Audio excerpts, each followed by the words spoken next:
दोस्तों, ये कहावत तो आप सभी ने ही सुनी होगी कि पैसा ही पैसे को खींचता है, और ये सही भी है, मगर तब जब आपको पता हो कि आपको अपना पैसा कहाँ, कब और किस में इन्वेस्ट करना चाहिए।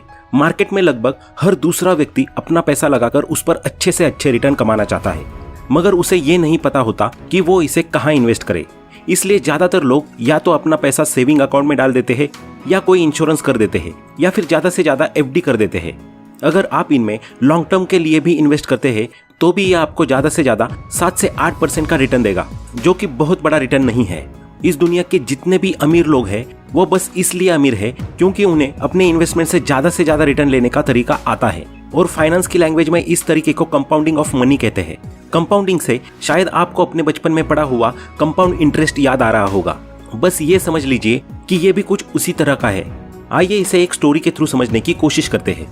बेंगलोर में एक मुकेश नाम के व्यक्ति रहा करते थे। मुकेश के 2 बेटे थे, जिनमें से एक का नाम सोनू और दूसरे बेटे का नाम मोनू था। वह अपने दोनों बेटों को नियमित रूप से हर मंथ 100 रुपए की पॉकेट मनी दिया करता था। सोनू अपनी पॉकेट मनी बड़े ही संभाल कर खर्च करता था और उसमें से कुछ पैसे बचाकर अपनी पिगी बैंक में भी डाल दिया करता था। लेकिन वहीं दूसरी ओर मोनू अपनी पॉकेट मनी बिना सोचे समझे फालतू की चीजों पर ही खर्च कर देता था। ये सब देखते हुए उनके पिता मुकेश ने डिसाइड किया कि वे अपने दोनों बेटों को मनी का सही तरीके से इन्वेस्टमेंट करना और यूज करना सिखाएंगे। मुकेश ने अपने दोनों बेटों को बुलाया और कहा, आज से मैं तुम लोगों की पॉकेट मनी बढ़ा रहा हूँ, वो भी पूरे 1 साल के लिए। मगर मेरी एक शर्त है कि इस पॉकेट मनी को तुम केवल 2 ही तरीकों से ले पाओगे। पहला तरीका है कि तुम मुझसे हर मंथ 1000 रुपए ले जाओ, तो वहीं दूसरा तरीका है कि तुम पहले मंथ मुझसे 10 रुपए लो और उसके अगले मंथ 20 और उसके अगले मंथ 40, यानी कि मैं हर मंथ उस अमाउंट को डबल करके देता जाऊंगा 1 साल तक। सोनू और मोनू दोनों अपने पिता की शर्त मान गए। दोनों भाइयों में सोनू थोड़ा समझदार था, इसलिए उसने डिसाइड किया कि वो दूसरे वाले तरीके से पॉकेट मनी लेगा, यानी कि पहले मंथ 10 रुपए और उसके आगे वाले महीनों में अमाउंट को डबल करते हुए। वहीं दूसरी तरफ मोनू के मन में थोड़ा लालच था। उसे लगा कि कहाँ 10-20 रुपए और कहाँ सीधा 1000 रुपए की पॉकेट मनी, जिसमें वो जी भर के अपने दोस्तों के साथ पार्टी कर पाएगा। उसने अपने पिता से कहा कि मैं पर मंथ 1000 रुपए वाले तरीके से ही अपना पॉकेट मनी लूंगा। मुकेश अपने दोनों बेटों की बातों पर सहमत हो गए। उन्होंने पहले मंथ सोनू को 10 रुपए दिए तो वहीं मोनू को 1000 रुपए दिए। दूसरे मंथ सोनू को 20 रुपए दिए तो मोनू को वही 1000 रुपए का सेम अमाउंट। ऐसे करके उन्होंने अपने दोनों बेटों को पॉकेट मनी देना शुरू कर दिया। स्टार्टिंग के 6 महीने सोनू के लिए बड़े ही अनहैप्पी थे, क्योंकि इन 6 महीनों में मोनू को जहां टोटल 6000 रुपए मिल चुके थे, तो वहीं सोनू के पास सिर्फ 320 रुपए ही आए थे। पर सोनू कंपाउंडिंग को अच्छे से समझता था और उसने 1 साल पूरा होने तक इंतजार किया। अब साल के एंड तक आते आते मोनू के पास टोटल 12,000 रुपए पहुंच चुके थे, तो वहीं सोनू के पास उसके पॉकेट मनी का अमाउंट लगातार बढ़ते हुए हो चुका था 20,480 रुपए। सोनू की खुशी का ठिकाना ही नहीं रहा। 12वें महीने में मोनू को हर महीने की तरह 1000 रुपए ही मिले थे, लेकिन सोनू को उस महीने 20,480 रुपए मिले, जो मोनू से 19,000 रुपए ज्यादा थे। क्या आप सोच सकते हैं कि एक छोटा सा 10 रुपए का अमाउंट मात्र 1 साल में 20,000 तक पहुंच गया। और दोस्तों, मान लीजिए अगर यहाँ 1 साल की जगह 3 साल का समय होता तो ये अमाउंट आपको बिलियंस में देखने को मिलता। और इसी को कहते हैं द मैजिक ऑफ कंपाउंडिंग। एक 10 रुपए का अमाउंट कब इतने बड़े अमाउंट में कन्वर्ट हो गया आपको पता भी नहीं चला। कंपाउंडिंग के थ्रू कुछ ऐसा ही होता है। मोनू की तरह ज्यादातर लोगों को यही लगता है कि कंपाउंडिंग से कितना ही इंक्रीज हो जाएगा, लेकिन रियलिटी में कुछ और ही होता है। जब भी कोई व्यक्ति कंपाउंडिंग के थ्रू इन्वेस्ट करता है तो स्टार्टिंग ईयर्स में उसकी ग्रोथ न के बराबर दिखाई देती है और लोग डिमोटिवेट होने लगते हैं और अपने इन्वेस्टमेंट को इसी पॉइंट पर स्टॉप कर देते हैं। लेकिन अगर कोई व्यक्ति लॉन्ग टर्म तक रुकता है तो उसका ये इन्वेस्टमेंट इतना बड़ा रिटर्न देता है कि जिस पर विश्वास करना मुश्किल हो जाता है। इसीलिए तो कंपाउंडिंग को दुनिया के महान वैज्ञानिक अल्बर्ट आइंस्टाइन ने 8वां अजूबा कहा है। आइए अब कंपाउंडिंग को इन्वेस्टमेंट मार्केट के संबंध में समझते हैं, और वो भी बहुत सिंपल एग्जांपल के थ्रू। ये कहानी है 3 दोस्तों की, राम, श्याम और मोहित, जिन्होंने अभी फिलहाल में ही अपनी ग्रेजुएशन खत्म की है और अपनी जॉब की शुरुआत की है। तीनों की ही उम्र इस समय लगभग 21 या 22 साल की है। इनकम शुरू होने के बाद राम, श्याम और मोहित तीनों ही दोस्तों ने डिसाइड किया कि वे अपनी इनकम में से 10-10 हजार रुपए हर महीने इन्वेस्ट करेंगे। राम का फैमिली बैकग्राउंड बहुत ही एवरेज है। उसके पापा बहुत ही ट्रेडिशनल और टिपिकल माइंडसेट वाले व्यक्ति है। उन्होंने अपने बेटे से बोल रखा है कि वो शेयर और स्टॉक मार्केट के झमेलों से हमेशा दूर ही रहे और चुपचाप अपने 10,000 रुपए एफडी में इन्वेस्ट कर दे। वहीं दूसरी ओर राम की माँ उसे सलाह देती है कि गोल्ड की कीमत कभी भी कम नहीं होती, तो बेटा तू अपना पैसा गोल्ड में ही इन्वेस्ट कर। राम अपनी माँ और पिता दोनों की बातें सुनता है और दोनों को खुश करने के लिए 10,000 में से 5,000 रुपए की एक एफडी कर देता है और बचे हुए 5,000 को गोल्ड में इन्वेस्ट कर देता है।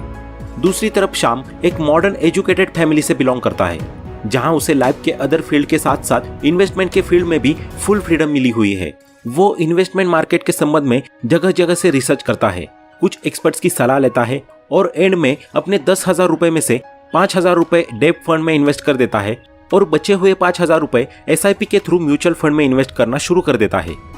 तीसरा दोस्त मोहित है, जो कि कॉलेज के टाइम से ही रिच पीपल और इन्वेस्टमेंट मार्केट में काफी इंटरेस्ट रखता है। वो शुरू से ही वॉरेन बफे और अन्य कई सक्सेसफुल इन्वेस्टर्स की बुक्स और थॉट्स को स्टडी करता हुआ आया है। उसे मार्केट की बहुत अच्छी समझ है, इसलिए वो मैजिक ऑफ कंपाउंडिंग को भी अच्छी तरह समझता है। मोहित ने फैसला किया कि वो अपना 10,000 का पूरा अमाउंट स्टॉक मार्केट में इंडेक्स फंड में इन्वेस्ट करेगा, और वो भी लॉन्ग टर्म के लिए। और साथ ही उसने डिसाइड किया कि वो अपना ज्यादा से ज्यादा समय मार्केट में रिसर्च करने में देगा। अब बारी आती है तीनों के कंपैरिजन की। तो अब से 30 साल बाद जब तीनों की उम्र 50 प्लस हो गई और तीनों के ही 10,000 रुपए के इन्वेस्टमेंट को 30 साल पूरे हो गए और 10,000 रुपए के हिसाब से तीनों दोस्तों ने इन 30 सालों में टोटल 36 लाख रुपए इन्वेस्ट किए। अब सबसे पहले हम बात करते हैं राम की। राम ने अपने टोटल इन्वेस्टमेंट का 50% FD में इन्वेस्ट किया था, यानी कि 18 लाख रुपए, जो 30 साल बाद 7% की रेट के हिसाब से बढ़कर 61 लाख रुपए हो गए। वहीं उसने अपना बचा हुआ 50% इन्वेस्टमेंट गोल्ड में किया था, जो 8% के हिसाब से आज 18 लाख से बढ़कर 74 लाख रुपए हो गए। क्योंकि भारत में पिछले 30 से 40 सालों में गोल्ड ने लॉन्ग टर्म में एवरेज इतना ही रिटर्न दिया है। अब 30 साल बाद राम का total portfolio 61 lakh plus 74 lakh करके हो रहा है 1,35,00,000 का। लेकिन यहाँ दिक्कत ये है कि इतने सालों में महंगाई भी बढ़कर बहुत ज्यादा हो गई, जिसकी वजह से पैसों की वैल्यू में भी लगातार कमी होती रही। ऐतिहासिक रूप से महंगाई का एक एवरेज रेट लेकर चले तो वो ज्यादातर 7.5% रही है। इस हिसाब से अगर देखा जाए तो करंट टाइम में राम के पोर्टफोलियो की वैल्यू महंगाई से एडजस्ट करने के बाद मात्र 36 लाख रुपए रह जाती है।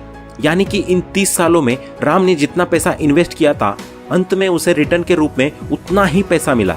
इतने सालों के बाद भी उसे इस इन्वेस्टमेंट से कोई भी प्रॉफिट नहीं हुआ। यही कारण है कि इंडिया में इतने सालों तक FD और गोल्ड में इन्वेस्टमेंट करने के बाद भी लोग मिडिल क्लास के मिडिल क्लास ही बने रहते हैं। वे चाहते हुए भी इन तरीकों से कभी भी अमीर नहीं बन पाते। सालों की मेहनत और सेविंग्स के बाद भी वे वहीं के वहीं रह जाते हैं, और इसका एकमात्र कारण है इन्वेस्टमेंट का तरीका गलत होना। चलिए अब बात करते हैं श्याम की, जिसने अपना 50% अमाउंट डेब्ट फंड में इन्वेस्ट किया था और बचा हुआ 50% SIP के थ्रू म्यूचुअल फंड में। 30 साल बाद डेब्ट फंड वाले इन्वेस्टमेंट से उसे रिटर्न के रूप में 61 लाख रुपए प्राप्त हुए, जबकि उसके दूसरे इन्वेस्टमेंट से, जिसमें उसने 5-5 हजार रुपए करके SIP में इन्वेस्ट किया था, वो 14% के साथ 30 साल बाद उसे रिटर्न के रूप में 2.4 करोड़ रुपए प्राप्त होते हैं। टोटल किया जाए तो शाम को 30 साल बाद 61 lakh plus 2.4 crore is equal to 3 crore रुपए रिटर्न मिला, जो एक बहुत अच्छा रिटर्न माना जाता है। अब वहीं अगर मोहित की बात करें, जिसने अपना सारा पैसा इंडेक्स फंड में इन्वेस्ट किया था, उसके 36 लाख रुपए 30 साल बाद 15% रिटर्न के हिसाब से 6 करोड़ रुपए हो गए। और इतने सालों की उसकी मेहनत और मार्केट के उसके नॉलेज के कारण उसे तीनों दोस्तों में सबसे ज्यादा रिटर्न मिला। और करंट टाइम में महंगाई से एडजस्ट करके भी अगर देखा जाए तो उसके रिटर्न की वैल्यू लगभग 5 करोड़ रुपए होगी, जो एक बहुत ही बढ़िया अमाउंट होता है। इस अमाउंट में एक व्यक्ति रिटायरमेंट के बाद अपना जीवन अच्छे से गुजार सकता है, और अगर वो चाहे तो अपना खुद का एक बिजनेस भी खड़ा कर सकता है। तो दोस्तों, आपने देखा कि कैसे राम, श्याम और मोहित तीनों ने ही सेम अमाउंट इन्वेस्ट किया, और वो भी सेम ईयर्स के लिए। लेकिन तीनों का इन्वेस्टमेंट का तरीका अलग अलग होने के कारण तीनों को ही अलग अलग रिटर्न मिला। राम को रिटर्न के रूप में सेम अमाउंट मिला, श्याम को 3 करोड़ का एक अच्छा रिटर्न मिला, तो वहीं मोहित को 6 करोड़ का एक बेहतरीन रिटर्न प्राप्त हुआ। और ये सब पॉसिबल हो पाया सिर्फ इस वजह से कि मोहित को पता था कि what is the magic of compounding. जिस प्रकार हम सभी जब स्कूल में पढ़ते थे तो कंपाउंड इंटरेस्ट की जगह हमेशा ही सिंपल इंटरेस्ट चूज करते थे, क्योंकि सिंपल इंटरेस्ट बहुत ही सरल था और कंपाउंड इंटरेस्ट टफ। यही कारण है कि हम सभी का माइंडसेट भी सिंपल इंटरेस्ट वाला हो गया है, और हम इन्वेस्टमेंट भी वही करते हैं जहां से रिटर्न भी हमें सिंपल इंटरेस्ट वाला मिले। इसलिए इस सिंपल इंटरेस्ट वाले माइंडसेट को छोड़ना जरूरी है। अगर आप मार्केट के ऊपर रिसर्च करके अपने पैसे को काम पर लगाते हैं तो लॉन्ग टर्म में आप कंपाउंडिंग की मदद से एक अच्छा रिटर्न लेकर फाइनेंशियली फ्री हो सकते हैं। तो दोस्तों, आज के इस वीडियो में इतना ही। उम्मीद करते हैं आपको ये वीडियो पसंद आया होगा। अगर आप ऐसे ही फाइनेंशियल और एजुकेशनल वीडियोस देखना चाहते हैं तो हमारे चैनल को सब्सक्राइब करना ना भूलें। Thanks for watching.